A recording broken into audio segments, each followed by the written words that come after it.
मैं विकास कुमार सिंह, प्रवक्ता वाणिज्य, सरस्वती विद्या मंदिर खैलाबाद। आज के वर्चुअल क्लास में आप सबका स्वागत करता हूं। तो आज के वर्चुअल क्लास में जो हमारी चर्चा का विषय है प्रबंध प्रक्रिया, या उसको आप प्रबंध के कार्य कह लीजिए, ठीक है, या प्रबंध के मूल तत्व कह लीजिए, ठीक है। तो प्रबंध प्रक्रिया, जैसे हमने बताया था कि प्रक्रिया एक चरण में न पूर्ण होकर कई चरणों में पूर्ण होती है, कि जब तक कि कार्य की सिद्धि न हो जाए या लक्ष्य की निर्धारित लक्ष्य की प्राप्ति न हो जाए, ठीक है। तो प्रबंध प्रक्रिया के अंतर्गत निर्धारित लक्ष्यों को प्राप्त करने के लिए नियोजन, प्लानिंग, संगठन, ऑर्गेनाइजेशन, नियुक्तियां, स्टफिंग, निर्देशन, डायरेक्शन, ठीक है, नियंत्रण, कंट्रोल, समन्वय, अभिप्रेरण, इन क्रियाओं को शामिल किया जाता है, ठीक है। कहने का मतलब जैसे कि प्रक्रिया विभिन्न चरणों से मिलकर बनती है, ठीक है, जहां एक चरण की समाप्ति के बाद दूसरा चरण प्रारंभ हो जाता है, और यह चरण तब तक चलता रहता है, या यह क्रियाविधि तब तक चलती रहती है कि जब तक के निर्धारित उद्देश्यों के पूर्ण न हो जाए। तो प्रबंध प्रक्रिया में किसी निर्धारित लक्ष्य और उद्देश्यों को प्राप्त करने के लिए प्रबंधक द्वारा संगठन के कार्मिकों को तथा या संगठन लक्ष्यों को उद्देश्यों को प्राप्त करने के लिए संगठन की नीति योजनाओं का निर्धारण करना, या उसको कह लीजिए कि नियोजन करना, ठीक है। साथ साथ उन लक्ष्यों उद्देश्यों को प्राप्त करने के लिए एक संगठन का निर्माण करना या संगठन के ढांचे का निर्माण करना, ठीक है। इसके साथ साथ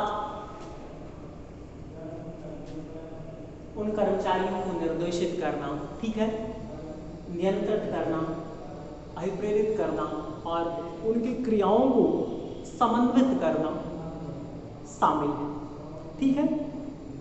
तो देखिएगा, प्रबंध के कार्य या प्रबंध के मूल तत्व में इसको हमने दो भागों में विभाजित किया, या दो भागों में इसका विभाजन किया गया है। एक तो आपका प्रमुख कार्य के अंतर्गत आप नियोजन, संगठन, नियुक्तियां, ठीक है, निर्देशन, नियंत्रण, समन्वय, अभिप्रेरण की हम चर्चा करेंगे, ठीक है। और साथ ही साथ सहायक कार्य में हम निर्णय लेना, नवाचार, संप्रेषण और प्रतिनिधित्व की चर्चा करेंगे, ठीक है, या प्रतिनिधित्व, इन विषयों को शामिल किया गया है। तो देखिएगा, नियोजन पूर्वानुमान पर आधारित होता है, पूर्वानुमान अनुभव के आधार पर आधारित होता है, ठीक है। नियोजन भविष्य में झांकने की एक विधि है या कला कह लीजिए। कहने का मतलब नियोजन का कार्य भविष्य से संबंधित है, कि जो लक्ष्य हमको प्राप्त करना है वो भविष्य के लिए तय किए जाते हैं। भविष्य में या एक साल के अंतर्गत हमको किन लक्ष्यों को प्राप्त करना है, संगठन द्वारा किन लक्ष्यों को प्राप्त किया जाएगा, और उन लक्ष्यों को प्राप्त करने के लिए किन किन कार्यविधियों, किन किन नीतियों, नियमों का निर्माण किया जाए, ठीक है, यह नियोजन में शामिल है, ठीक है। तो देखिएगा, नियोजन में आपका अनुमान है, कि अनुमान लगाना, अनुमान अनुभव के आधार पर लगाए जाते हैं। संस्था के जो प्रबंधक हैं उनके अनुभव के आधार पे, या जो वर्तमान प्रबंधक है, इससे पहले जिन प्रबंधकों ने, या अनुमान के लिए आप कह सकते हैं कि पिछले वर्ष का जो हमारा उत्पादन है या लक्ष्य है उसको ध्यान में भी रखा जाता है, ठीक है। साथ साथ अन्य जो प्रतिस्पर्धी फर्म है या प्रतिस्पर्धी संगठन है, उनके जो पिछले वर्षों में लक्ष्य प्राप्त किए गए उनको भी ध्यान में रखा जाता है, ठीक है। साथ साथ अनुमान लगाने के साथ साथ लक्ष्य निर्धारित करना, ठीक है, और लक्ष्य को प्राप्त करने के लिए नीतियों का निर्माण करना, कार्यक्रमों का निर्धारण करना, ठीक है, और साथ ही साथ उन लक्ष्यों को प्राप्त करने के लिए किन किन कार्यविधियों का समावेश किया जाए या नियोजन के अंतर्गत किन किन कार्यविधियों को शामिल किया जाए आता है। साथ साथ अनुसूची बनाना, बजट बनाना तथा मोर्चाबंदी ये आपके नियोजन में शामिल है। अगर हमें पता ना हो कि हमें कहाँ जाना है, ठीक है, तो आपको कोई भी सड़क नहीं ले जा सकती। इसलिए नियोजन के अंतर्गत हम लक्ष्य निर्धारण करते हैं और उस लक्ष्य को प्राप्त करने के लिए हम प्रयास करते हैं। लक्ष्य को प्राप्त करने के लिए आपके सामने वैकल्पिक उपाय भी होते हैं या वैकल्पिक, क्या कह लीजिए आप, वैकल्पिक उसको कह सकते हैं, उपाय ही कहिए, वैकल्पिक उपाय होते हैं और इन वैकल्पिक उपायों में से सर्वोत्तम का चयन करना, ठीक है, ये नियोजन का अंग है। इसके बाद नियोजन के बाद संगठन। अब देखिएगा हमने लक्ष्य निर्धारित कर लिया, लक्ष्य को प्राप्त करने के लिए नीतियों का निर्धारण हो गया, कार्यक्रम क्रियाविधियों का निर्धारण हो गया, इसके अलावा आपने अनुसूची बनाना, बजट बनाना, मोर्चेबंदी करना, ठीक, और जो कार्य संगठन के लक्ष्य निर्धारित किए गए हैं उन लक्ष्यों को प्राप्त करने के लिए संगठन ढांचे का निर्माण करना। संगठन ढांचे के अंतर्गत हम अधिकार एवं उत्तरदायित्वों को परिभाषित करते हैं। अधिकार एवं उत्तरदायित्वों को परिभाषित करने के लिए देखिएगा क्रियाओं का निर्धारण करना। कहने का मतलब कि संगठन के लक्ष्यों उद्देश्यों को प्राप्त करने के लिए संगठन द्वारा या प्रबंधन द्वारा किन किन क्रियाओं का निर्णय, संगठन द्वारा किन किन क्रियाओं को निष्पादित किया जाएगा या कार्यान्वित किया जाएगा, ठीक है। क्रियाओं को उप क्रियाओं में बांटना, ठीक है, और विभिन्न विभागों के बीच उनका विभाजन करना, ठीक है। या आप कह सकते हैं कि विभिन्न विभागों के कर्मचारियों को क्रियाओं एवं उप क्रियाओं को सौंप देना, ठीक है, और साथ साथ उनके दायित्वों का निर्धारण करना, ठीक है। जैसे जब उनको हम काम सौंपेंगे या कार्य सौंपेंगे तो साथ साथ उनके दायित्व का भी निर्धारण, दायित्व के निर्धारण का मतलब है कि यह कार्य इस अमुक व्यक्ति द्वारा या अमुक विभाग द्वारा किया जाएगा, ठीक है। और दायित्व को निर्धारण करने के साथ साथ उनके अधिकार को भी परिभाषित करना, ठीक है, कि इस संबंध में उनके क्या क्या अधिकार हैं। अधिकार सौंपने से मतलब है आपका अधिकार सत्ता के विकेंद्रीकरण से भी लगाया जाता है। जैसे कि जो अधिकार होते हैं संगठन से संबंधित प्रबंध में है, ठीक है, और प्रबंध द्वारा जब कार्मिकों के दायित्वों का निर्धारण किया जाएगा तो उनके दायित्व के साथ साथ उनके अधिकार भी निर्धारित किए जाते हैं, ठीक है। ये हो गया आपका संगठन का निर्धारण, ठीक, और दायित्वों का निर्धारण हो गया, अधिकार को सौंप दिया। अधिकार को सौंपने के साथ साथ उनकी विभिन्न पदों पर उनकी नियुक्ति करना, ठीक है, तथा पदोन्नति करना, समय के साथ उनकी पदोन्नति करना भी शामिल है, ठीक है। अब आगे देखिएगा निर्देशन करना, ठीक है। अब देखिए हमने नियोजन कर लिया, नियोजन के बाद देखिए जैसे हमने बताया कि प्रबंध क्या है, एक प्रक्रिया है और प्रक्रिया में एक चरण आपका समाप्त हो रहा है, नियोजन का कार्य किया, नियोजन के बाद आपका संगठन आ गया, संगठन के बाद नियुक्तियां, ठीक है। हमने संगठन का निर्माण कर लिया, ठीक है, अधिकार एवं उत्तरदायित्वों को परिभाषित कर लिया, ठीक है। अब जैसे कि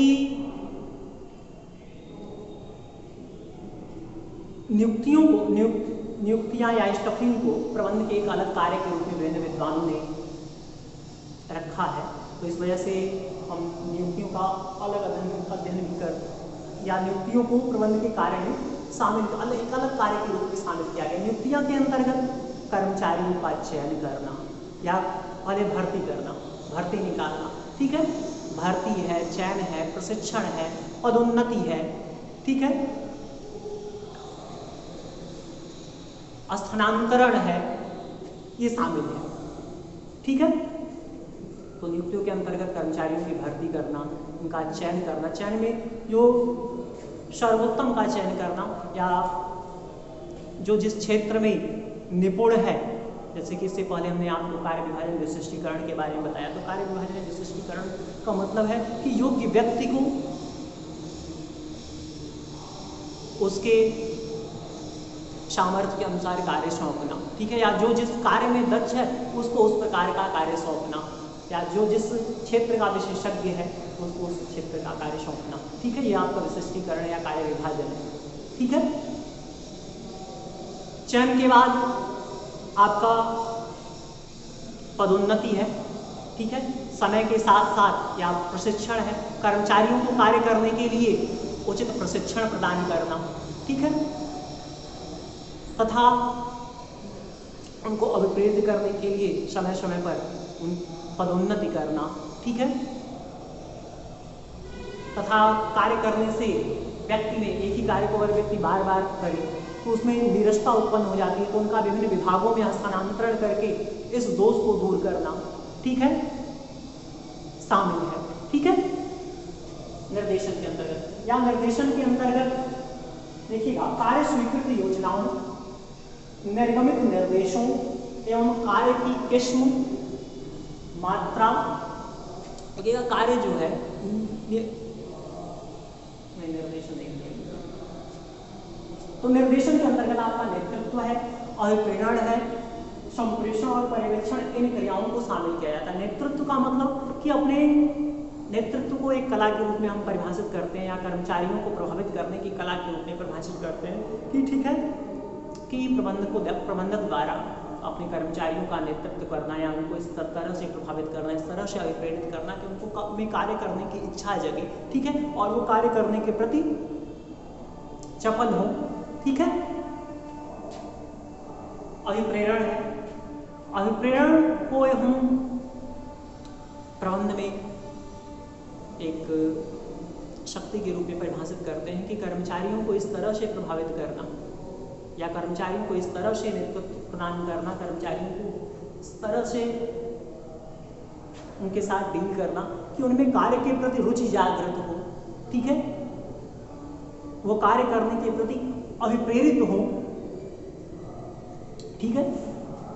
इसके बाद आपका संप्रेषण है, संप्रेषण में तथ्यों है, विचारों है, भावनाओं है, तर्कों का आदान प्रदान किया जाता है, ठीक है। संप्रेषण में यह द्विमार्गी प्रक्रिया है, जैसे कि संप्रेषण में जिस रूप में बात को कहा जाए उसी रूप में बात को समझना चाहिए, कि कहने का मतलब कि हमारे कहने का मतलब कुछ है और आप कुछ और समझ रहे हैं, तो इसको हम संप्रेषण नहीं कहें। कहने का मतलब कि जिस अर्थ में मैंने आपको बात कही है उस अर्थ को में अगर आप समझते हो तो इसको हम संप्रेषण कहेंगे, ठीक है। तो संप्रेषण को या संप्रेषण को हम निर्देशन के अंतर्गत रख रहे हैं, ठीक है। तो निर्देशन के अंतर्गत कर्मचारियों को समय समय पर संप्रेषित करना, उनको निर्देशित करना किस तरह से कार्य को संपादित किया जाए, ठीक है, उनको सुझाव देना, निर्देश देना कार्य संबंधी, ये आपका निर्देशन में शामिल है। पर्यवेक्षण के अंतर्गत कार्य ठीक प्रकार से हो रहा है कि नहीं, समय समय पर उनका कार्य मूल्यांकन करना, ठीक है, शामिल है। आगे है आपका नियंत्रण। नियंत्रण कार्य स्वीकृत योजनाओं के अनुसार हो रहा है कि नहीं, या कार्य आपका निर्गमित निर्देशों के अनुसार हो रहा है कि नहीं, इसको देखना, ठीक है।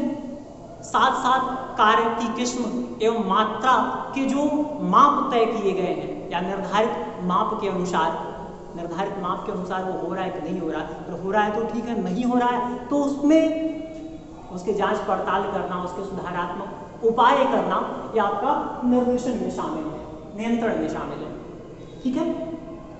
नियंत्रण का सीधा सा मतलब कर्मचारियों के कार्य को नियंत्रित करना, ठीक है, उनके कार्य की जांच पड़ताल करना, उसमें सुधारात्मक उपाय करना शामिल है, ठीक है। आगे है आपका अभिप्रेरण। अभिप्रेरण जैसे कि व्यक्ति में कार्य करने की क्षमता होना और कार्य करने की इच्छा होना दो अलग अलग बातें हैं। जरूरी नहीं जो व्यक्ति कार्य में दक्ष है या कार्य करने की जिसके अंदर क्षमता है, ठीक है, वो कार्य को करने के प्रति उतना ही इच्छित होगा, ठीक है। तो कार्य की क्षमता होने का कोई मतलब नहीं रह जाता, ठीक है। तो प्रबंधकों का कार्य है कि अपने कर्मचारियों में कार्य करने की इच्छा को जागृत करना और कर्मचारियों में कार्य करने की इच्छा को जागृत करने के लिए प्रबंधकों द्वारा दो विधियों का सहारा लिया जाता है या दो प्रकार के प्रेरणाओं का सहारा लिया जाता है। एक तो आपका वित्तीय प्रेरणा या वित्तीय प्रेरणा और दूसरा अवित्तीय प्रेरणा। वित्तीय प्रेरणा के अंतर्गत है आपका पदोन्नति है, बोनस है, ठीक है,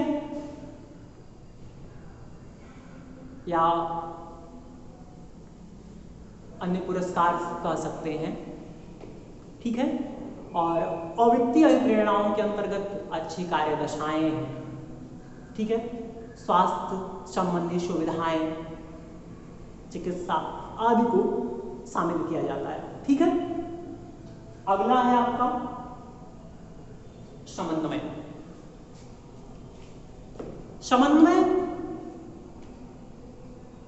जैसे कि संगठन में कार्मिकों या संगठन में, जैसे कि हमने बताया कि संगठन की जब रचना करते हैं तो क्रियाओं का निर्धारण करते हैं, क्रियाओं को क्रियाओं में बांटते हैं, ठीक है, और इनको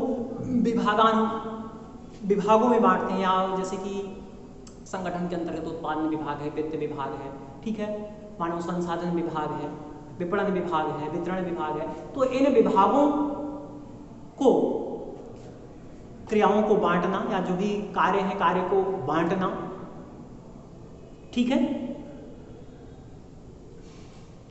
और जैसे कि अब संगठन है, संगठन कई विभागों के द्वारा कार्य का संपादन किया जाता है, संगठन में कई कार्मिकों के कार्य को देखना है, ठीक है।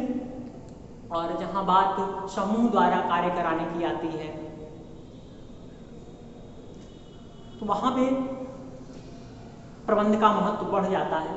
तो प्रबंध के अंतर्गत हम नियोजन करना, ठीक है, कार्मिकों को निर्देशित करना, नियंत्रित करना, समन्वित करना शामिल है, ठीक है।